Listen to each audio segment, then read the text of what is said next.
Hello everyone, ఇవాళ మనం dimensions of ఎథిక్స్లో నార్మేటివ్ ఎథిక్స్ గురించి మాట్లాడుకుందాం.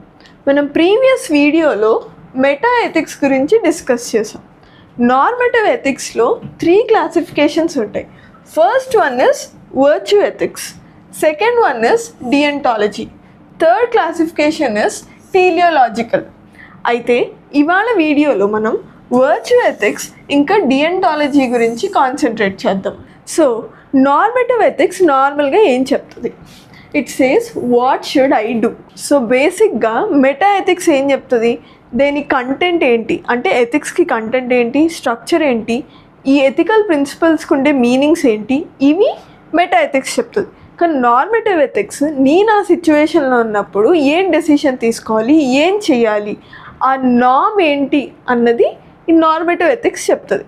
దాంతోపాటు జస్టిఫికేషన్ కూడా ఇవ్వాలి నువ్వు తీసుకున్న డెసిషన్కి. అందుకే why should I do this కూడా నార్మేటివ్ ఎథిక్సే చెప్తుంది. నౌ ఈ నార్మేటివ్ ఎథిక్స్లో యాక్చువల్గా exploration of the highest moral standards అవుతాయి.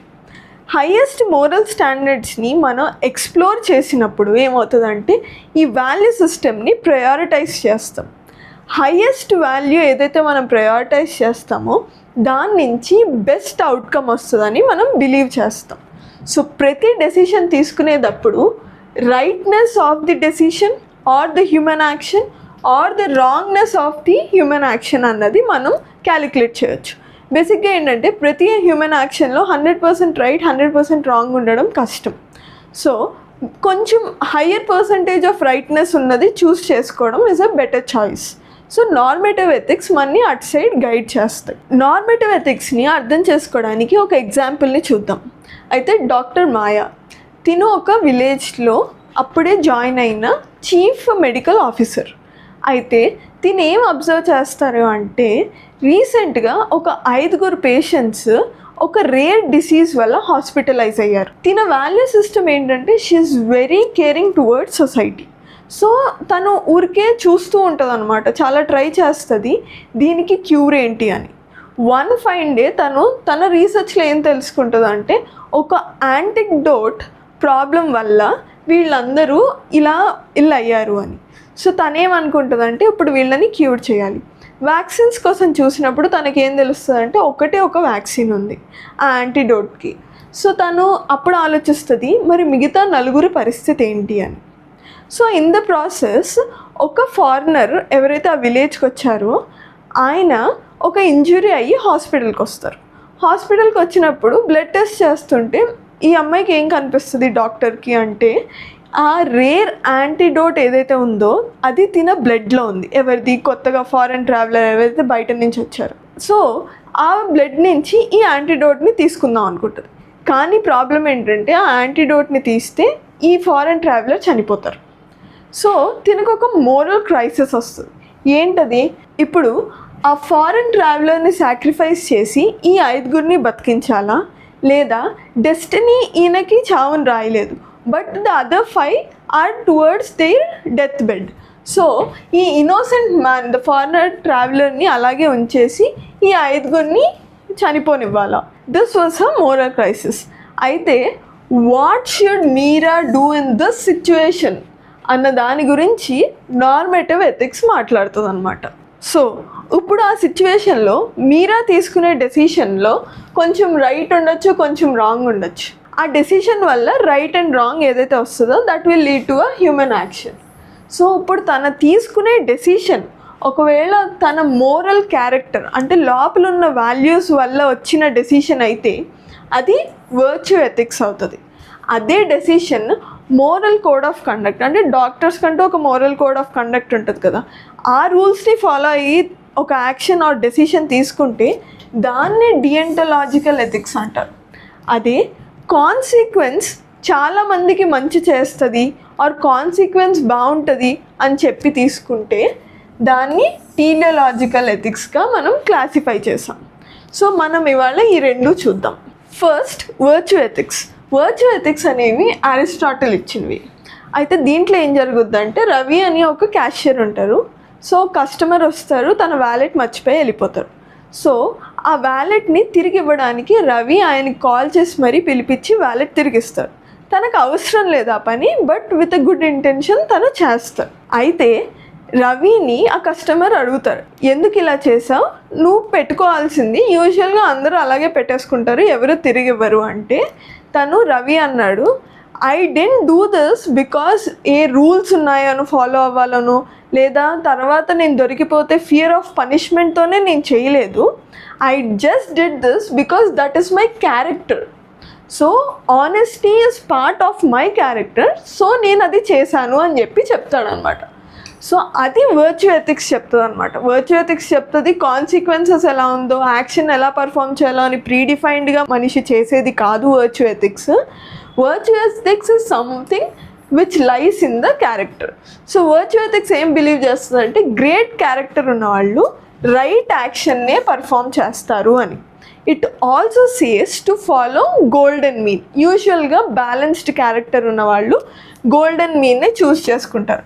అంటే ఫర్ సపోజ్ మరీ భయస్థులు కాదు, అలానే రెక్లెస్గానే ఉండరు, ఈ మధ్యలో ఉన్న ఈ కరేజ్ అనే వాల్యూకి ఎక్కువ రెస్పెక్ట్ ఇస్తారు. సో వాళ్ళు ఇన్హెరెంట్గానే వాళ్ళ క్యారెక్టర్లో ఇంటిగ్రిటీ, ఆనెస్టీ, ట్రూత్ఫుల్నెస్ ఇవన్నీ ఆల్రెడీ ఉంటాయి. So they take decisions based on their character. Next deontological ethics గురించి మాట్లాడుకుందాం. ఇవి ఏంటి అంటే డ్యూటీ బేస్డ్ ఎథిక్స్. దీంట్లో 2 టైప్స్ ఉండొచ్చు. ఒకటి స్టాండర్డ్ కోడ్ని ఫాలో అవుతారు. యూజువల్గా ఈ ఎథిక్స్లో ఏంటంటే అవుట్కమ్తో సంబంధం లేదు, ఏవైతే యాక్షన్స్ చేస్తున్నామో అవి యాజ్ పర్ ద రూల్స్ చేసామా లేదా అన్నది మాత్రమే డియంటాలజికల్ ఎథిక్స్ ఫాలో అయ్యే వాళ్ళ main agenda. So standard code of ethics ఉంటాయి. So for suppose medical code of ethics, దీంట్లో ఏంటి వాళ్ళకంటూ ఒక ప్రొసీజర్ ఉంటుంది, అన్స్క్రీన్డ్ బ్లడ్ డోనార్ని తీసుకోకూడదు అని.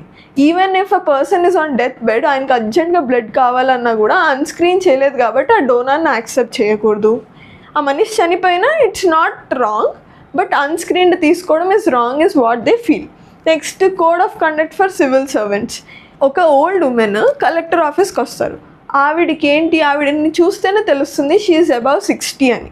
కానీ ఆవిడ దగ్గర తన ఏజ్ని ప్రూవ్ చేయడానికి ఏ డాక్యుమెంట్ లేకపోవడం వల్ల ఆవిడికి ఆ స్కీమ్ వల్ల వచ్చే బెనిఫిట్స్ రావట్లేదు. దీనివల్ల ఏమవుతుందంటే ఆ కలెక్టర్ ఆలోచిస్తే whether to go beyond the code of ethics. But deontological collector అయితే, if the collector follows deontological ethics, he will not go beyond the code of ethics because documents లేవు కాబట్టి ఆయన ఇవ్వరు. May the consequences be anything. Next approach ఏంటి, non consequentialistic approach. So consequence గురించి ఎక్కువ ఆలోచించరు, means are very important అని ఆలోచిస్తారు. First of everything killing the terrorist అయినప్పటికీ, ఆయన సొసైటీకి హార్మ్ చేసినప్పటికీ ఆయన హ్యూమన్ బీయింగ్ని చంపడం కరెక్ట్ కాదు. The means which you have taken for justice is wrong అంటారు వాళ్ళు. Next stealing food. ఒకవేళ ఒక పూర్ హంగ్రీ కిడ్ ఆకలేస్తుంది అని కూడా స్టీల్ చేసినా తప్పే. So they will see about the stealing. ఈ మీన్స్ అనేవి రాంగ్ అని డియంటాలజికల్ ఎథిక్స్ చెప్తాయి. ఇప్పుడు మనం కాన్స్ కేటగోరియల్ ఇంపెరేటివ్స్ గురించి చూద్దాం. ఇవి ఇమాన్యుయల్ కాంత్ ఇచ్చినవి theory. This theory is surrounded around deontological ethics.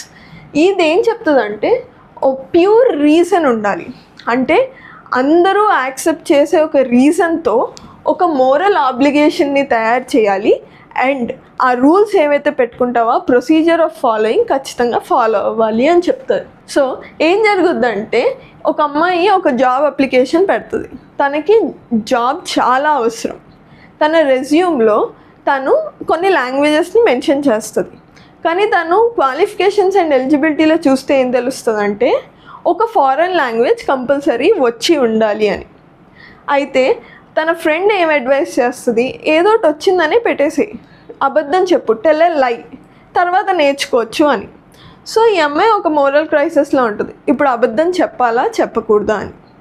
ఆ క్రైసిస్ ఏవైతే ఉన్నాయో అవి ఇమాన్యుయల్ కాన్స్ కేటగోరియల్ ఇంపెరేటివ్ ఎలా సాల్వ్ చేస్తుందో మనం చూద్దాం. సో ఈ కేటగోరియల్ ఇంపెరేటివ్ అడుగుతుంది యూనివర్సల్ ప్రిన్సిపల్ అయ్యి ఉండాలి అని. యూనివర్సల్ ప్రిన్సిపల్ అయ్యి ఉండాలి అంటే ఏంటంటే ఎవ్వరూ ఇది తప్పు అని చెప్పకూడదు, అందరికీ ఇది కరెక్ట్ అనిపించే యాక్షనే తీసుకోవాలి. సెకండ్, నువ్వు తీసుకునే యాక్షన్తో ఇన్స్పైర్ అయ్యి అందరూ ఆ యాక్షన్ తీసుకుని అది ఒక యూనివర్సల్ లా అయ్యే అంత కెపాసిటీ దానికి ఉండాలి అని చెప్తాడు. ఫర్ ఎగ్జాంపుల్, ఇప్పుడు ఈ అమ్మాయి అబద్ధం చెప్తే, అలాగా చాలామంది అబద్ధం చెప్తే ట్రస్ట్ అనేది సొసైటీలో ఎరాడ్ అయ్యి ఎంప్లాయర్స్ ఎప్పుడు ఈ ట్రస్ట్ని వాల్యూ చేయరు అని వాళ్ళు ఏం ఫీల్ అవుతారు, ఓకే అందరు అబద్ధాలే చెప్తున్నారని చెప్పి సిస్టమ్ ఆఫ్ ఇంటర్వ్యూ ఇదంతా కొలాప్స్ అయిపోతుంది. సో అలాంటి డెసిషన్స్ తీసుకోవద్దు అంటాడు ఇమానుయల్ కాంత్. తను ఏం చెప్తాడంటే అది ఒక యూనివర్సల్ లా అయ్యి ఉండాలి అని. సో ఇప్పుడు ఈ అమ్మాయి రైట్ డెసిషన్ ఏమవుతుంది ఇమానుయల్ కాంత్ ప్రకారం? He says that tell the truth. నువ్వు నిజం చెప్తే అలాగే అందరు ఇన్స్పైర్ అయ్యి అందరు నిజాలు చెప్తారు, అప్పుడు సిస్టమ్ ప్రాపర్గా ఉంటుంది. సో నీ మీన్స్ ఎండ్ ఏంటి, నీకు జాబ్ రావాలి అన్న ప్రాసెస్లో నువ్వు అబద్ధం చెప్పడం అనేది తప్పు అని చెప్పి ఈ కేటగోరియల్ ఇంపరేటివ్ అనేది చెప్తుంది అనమాట. So it says that action should be so efficient to be a universal law. అందరూ ఇన్స్పైర్ అయ్యేలా ఉండాలి, because it will not affect the communal harmony. Next, ఈ అమ్మాయి తీసుకునే డెసిషన్లో ఫార్ములా ఆఫ్ హ్యుమానిటీ ఉండాలి. సో కాన్స్ కేటగోరియల్ ఇంపెరేటివ్స్ చెప్తాయి formula of humanity ఉండాలి. అంటే humans should be seen as end in themselves. అంటే ఆ కాన్సిక్వెన్స్ ఏదైతే ఉందో అది వాళ్ళే చూడాలి, ఎక్స్పీరియన్స్ చేయాలి, కానీ వాళ్ళని యూజ్ చేసుకుని ఇంకొక ఎక్స్పీరియన్స్ క్రియేట్ అవ్వకూడదు. That means human being should not become means. For example, human trafficking ఇంకా స్లేవరీ.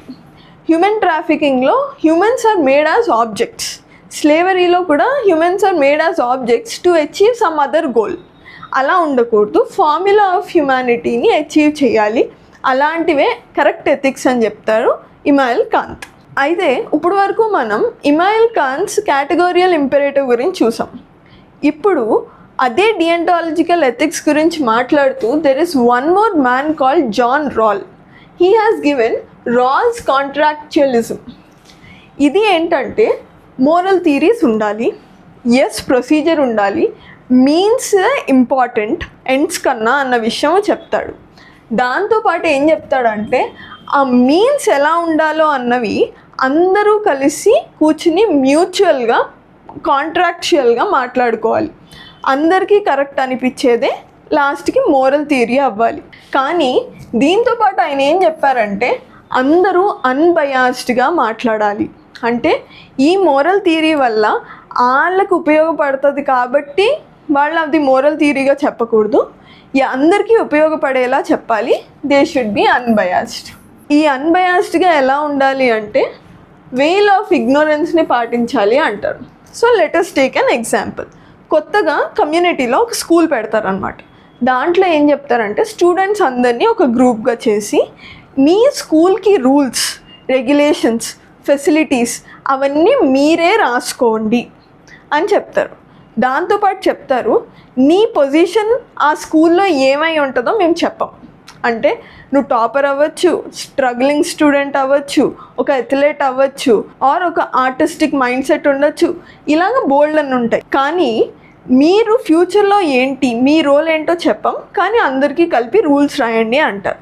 అప్పుడు పిల్లలు ఏం చేస్తారు, they put them self into every position possible. వాళ్ళకి వచ్చే అడ్వాంటేజెస్ ఏంటి, డిసడ్వాంటేజెస్ ఏంటి, స్ట్రగుల్స్ ఏంటి అని చూసుకుని they will start writing rules. దీనివల్ల వాళ్ళకి వచ్చే అడ్వాంటేజ్ ఏంటి, they are putting themselves in also in vulnerable section. ఒకవేళ నేను స్ట్రగ్లింగ్ స్టూడెంట్ అయితే, పూర్ స్టూడెంట్ అయితే, సరిగ్గా చదువు రాకపోతే అప్పుడు ఏం చేయాలి, ట్యూటరింగ్ క్లాసెస్ ఉంచాలి. So they will suggested tutoring classes for struggling students. అలాగే equal access for sports to every one, ఇలాగ రాసుకుంటారు రూల్స్. అయితే రూల్స్ రాసేటప్పుడు ఒక లీడర్ ఉంటుంది, షీఈస్ మాయా. మాయా ఏం చేస్తుందంటే అన్ని పాసిబుల్ కేసెస్ని తీసుకుని రాస్తారు. బికాజ్ షీ డజంట్ నో ఫ్యూచర్లో ఆ అమ్మాయి ఏ పొజిషన్లో ఉండొచ్చు. She may be an athlete, she may be an artist, తెలియదు కదా. సో అందరికీ అన్బయాస్డ్గా వాళ్ళు రాస్తారు. తర్వాత ఫ్యూచర్లో ఏం తెలుస్తుంది అంటే Maya in the process of education she becomes a topper. So even though she became a topper, అక్కడ స్ట్రగ్లింగ్ స్టూడెంట్స్కి ఎక్స్ట్రా ట్యూటరింగ్ ఇలాంటివి, and there is no bullying in the campus, ఇలాంటివన్నీ పెట్టుకున్నారు. సో వేల్ ఆఫ్ ఇగ్నరెన్స్ ఏం చెప్తుందంటే, rules తయారు చేసేవాళ్ళు ఎవరైతే సొసైటీలో రూల్స్ తయారు చేస్తారో వాళ్ళకి ఫ్యూచర్లో ఉండే పొజిషన్ ఏంటో తెలియకుండా వాళ్ళు రాస్తే అప్పుడు ట్రూ జస్టిస్ అండ్ ఫెయిర్నెస్ వస్తుందని చెప్పి జాన్ రాల్ చెప్తారు. So he propose the theory of justice. So that rules తయారు చేసే వాళ్ళే ఆ వల్నరబుల్ విక్టిమైజ్ అయిన సిచ్యువేషన్లో ఉంటే వాళ్ళకి కావాల్సింది ఏంటో కూడా ఊహించుకుని రాయడానికి బాగుంటుంది.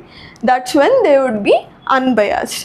సో ఇవాళ మనం నార్మేటివ్ ఎథిక్స్లో virtue ethics and deontological ethics గురించి మాట్లాడుకుందాం. In the next video, we'll talk about teleological ethics. Thank you.